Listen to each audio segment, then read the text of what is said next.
जय जगन्नाथ। मु नीलांचल साहू सारू ग्राम पंचायत सरपंच हिंजली ब्लॉक।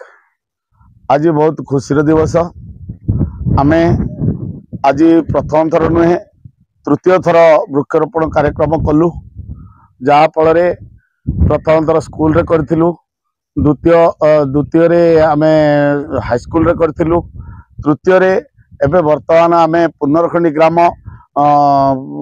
हमर वीडियो उन्नयन अधिकारी साथी रे आमे काली मंदिर मां को पाखरे वृक्षरोपण प्रोग्राम कलु।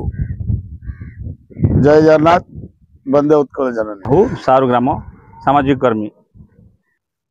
आज आम सारू पंचायत पुनरखंडी ग्राम रे माँ ठाकुराणी पीठस्थल निकट रे जो केनवा रास्ता अच्छी सेठी ग्रामवासी प्रचेषार युवक मानकर आ वरिष्ठ नागरिक मानकर समस्त चेष्टार सरपंच मु एवं अन्य भद्र व्यक्ति मान्यगण्य व्यक्ति एवं आमर ब्लॉक वीडियो सार समस्त उपस्थित रे वृक्षरोपण कार्यक्रम करागला एवं ग्रामर विभिन्न उन्नतिमूलक कार्यगुड़िक बुली देखिलु, समीक्षा कलु आ किभली आगकू अन्यान्य उन्नयनमूलक काम गुड़िक भल भाव में हो पार से आलोचना करी बर्तमान आमे धन्यवाद देवाक चाहूँ ग्रामवासी को।